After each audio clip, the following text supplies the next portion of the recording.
खुलुमबाय स्टुडिअ दं आं भाग्यश्री बसुमतारी। गुबुन रायजोआव खामानि मावनो थांनानै जिउ गोमानाय मंगल बसुमतारीनि नख'राव खौरां लाहैदों बिजनि दख'रा ABSUआ।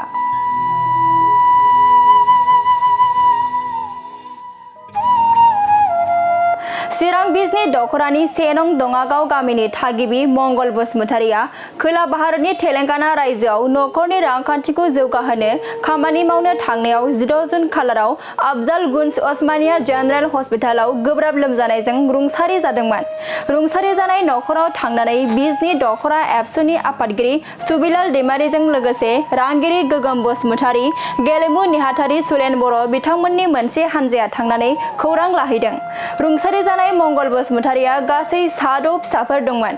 बेनिनो 7 फिसाफोरा फरायगासिनो दं। फिसाफोरनि फरायनायनि खरसाखौ दिहुननो थाखायनो गुबुन रायजोआव खामानि मावनो थांनानै गावनि जिउखौसो खोमाना लानांबाय मंगल बसुमतारीया।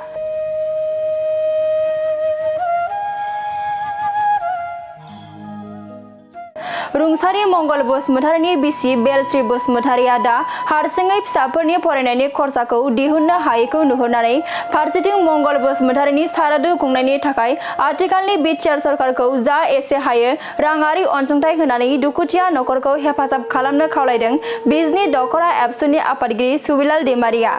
लोगोसे रां गैयि जाहोननि थाखायनो रुंसारि मंगल बसुमतारीनि गोथै देहाखौबो न'फारसे लाबोनानै ओंखाम खबसे दौहरनो मोनासै।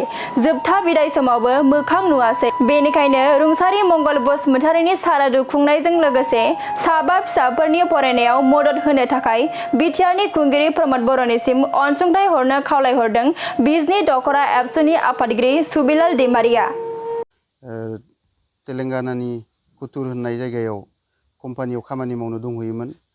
दा बेवहायनो बिथाङा लोमजानायनि थाखाय खामानि मावनो हायैनि न'आव फैफिननो थाखाय ओंखारबोदोंमोन। बेवहायनो रेलवे स्टेशनाव लोमजानाया बारा जानानै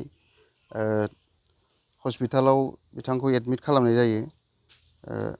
अफजलगन्ज उस्मानिया जेनेरेल हस्पिटाल तेलेंगानायाव एडमिट खालामदोंमोन। बेवहायनो बिथाङा हरनि 1 रिंगायाव रुंसारि जानो गोनां जायो। दा बिथाङा न'खरनि रांखान्थि हालोदा जोबोद गाज्रिनि थाखाय आरो उन्दै गथ'फोर थानायनि थाखाय फरायनाय गथ'फोर थानायनि थाखाय खामानि नागिरनानै तेलेंगानायाव खामानि मावनो थांदोंमोन। कुतुर होननाय जायगायाव कम्पानियाव खामानि मावनो। दा बेवहाय बिथाङा अबथिरायै रुंसारि जानो गोनां जाबाय गुबुन जायगायाव। दा बेखायनो जोङो बिथांनि न'खराव फैनानै दुखुथिया न'खराव खौरां लाफैनाय जादों आरो मंगल बसुमतारीनि बिसि लोगोसे बिथांनि गथ' गथायफोरनि दुखुनि बाहागो लाफाफैदों। दा जोङो नोंथांमोननि चेनेलनि गेजेरजों बेखौनो खावलायगोन, मंगल बसुमतारीया उन्दै गथ'फोर दङ। गासै 6 गथ'फोर, 7 फिसाजो आरो 1 फिसा हौवा। दा बिमा सासे, गासै 7 न'खराव दङ। दा बेबायदियै बिफा गैयै गथ'फ्रा आलाय सिलायै संसार जानो गोनां जासिगोन।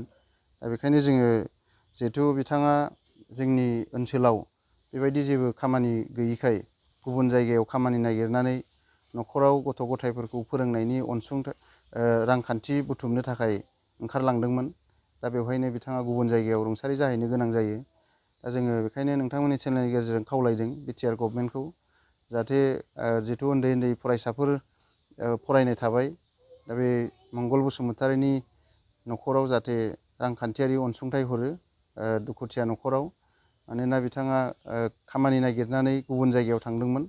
दा बेखायनो जिहेथु जोङो बिथांनि गोथै सोलेरखौबो न'सिम लाबोनो हायाखिसै गोबां रांखान्थि गोनां जानायनि थाखाय। मैया तेलेंगानायावनो बिथांखौ जोबथा बिदाय होनाय जाबाय बिथांनि गोथै सोलेरखौ। दा न'खराव सफैफिननो हायाखिसै। दा बिथांमोना समाजनि नेमखान्थि बायदियै बिथांनि मुङै गामियाव हाबाफारि लागोन। बेखायनो जोङो बे न'खराव इयुनाव गथ'फोर फोरोंनायाव सुबिदा जानाय बायदियै जोङो बिटिआर गभर्नमेन्टखौ राङारि अनसुंथाइ हरनो थाखाय खावलायदों। आरो नोंथांमोननि बेनि गेजेरजोंनो खावलायगोन साफ्रोमबो जोंनि बर' लाइमोनफोर आरो बर' रायजो राजा नोंथांमोनखौ दिनैहाय ओनसोलावनो गोबांथार हाबाफारिफोर दङ, गायनाय फुनाय, खामला हाजिरा। दा बेफोरावबो जोङो मावनो हायो। दिनैहाय गुबुनाव थांनानै जोङो मालायनि आथिं सिङाव थाहैनांगौ, सेया सेया खालामजायो मालिकफोरजों, एखनबा बुजायोबो, बेबायदि खौराङा जोंनियाव फैयो। आरो गोबांथार जोङो बिजनि ओनसोलनिफ्रायनो बेबायदि गुबुनाव थांनानै रुंसारि जाहैनाय, लोमजाहैनाय, बायदिसिना ट्रेनाव थासारि जालांनाय, बेबायदि जेंनाफोरखौ जोङो मोनबोबाय थानाय जादों। बेखायनो जोङो खावलायगोन साफ्रोमबो बर' रायजो राजाफोरखौ जाहाथे जोंनि ओनसोलावनो न'खराव बिसि फिसाजोंनो जयैनो थानानै जिफोर खामानि मोनो, दाबोथ' जोंनि ओनसोलावबो हाजिराफ्रा खम नंला। सानसेयावनो नोङो मोजाङै मावोबा 500 थाखा हाजिरा मोनो। दा बेवहायनो जोङो न'आवनो बिसि फिसा ग्रें ग्रें थानानै ओनसोलावनो हाजिरा मावनानै संसार जायोबा मोजां। दिनै जोङो गोजाननि हाजोखौ समायना नुहुरो होननाय बायदि बाथ्रा दङ। दा जोङो जेबो बेहाय गुबुन गुबुन जायगायाव थाङो, केरेला, बेंगालर, तेलेंगाना, हायद्राबाद, जेरावखि थाङा मानो जोङो गासिबो खामानियानो एखे। बेयावबाबो खस्थ' जागोन, नोङो बायजोआवबाबो खस्थ' जागोन, बांसिनैसो खस्थ' मोनगोन। न'आव थानानै जोङो 4 घन्टा 5 घन्टा मावनानै 500 थाखा हाजिरा मोनो। नाथाय कम्पानियाव मावहैयोबा 8 घन्टा डिउटि होनानै जोङो 8 घन्टा डिउटि होनांगौ सानसेयाव। बेखायनो जोङो ओनसोलावनो जोङो मावोबा गोबां खामानि दङ। दा बेखायनो जोङो गुबुन जायगायाव आलाय-आथानि थाङालाबानो, आलाय सिलाय थाङालाबानो ओनसोलावनो जोङो मावनानै जानो थाखाय जोङो साफ्रोमबो बर' रायजो राजाफोरखौ खावलायदों। जाहाथे जोंनि बर' मानसिफ्रा मंगल बसुमतारी बायदि आरोबाव आलाय सिलाय रुंसारि जाहैनो गोनां जाया। न'खरनि बिसि फिसाजों दै गरदसे मोनलोंलाङाखिसै, दिनै रायजोफोरजों गारजानो मोनाखिसै, गामिनि ससानाव थाफैनो मोनाखिसै, मालायनि जायगायाव थाहैनांबाय बिनि गोथै सोलेरा। बेखायनो जों बेबायदि गोदाव सोराव जाहाथे जाथों बर' फिसाफ्रा, बेखौनो नोंथांमोननि चेनेलनि गेजेरजों खावलायबाय। आरो जोबनायाव फिन खनसेबाव खावलायबाय बिटिआरनि चिफ प्रमद बर' बिथांखौ, नैबे मंगल बसुमतारीनि न'खराव फरायनायनि गथ'फोर 7 फरायगासिनो दङ। सानैया एबार HS मेट्रिक पास जाबाय, HS फार्स्ट इयार फरायो।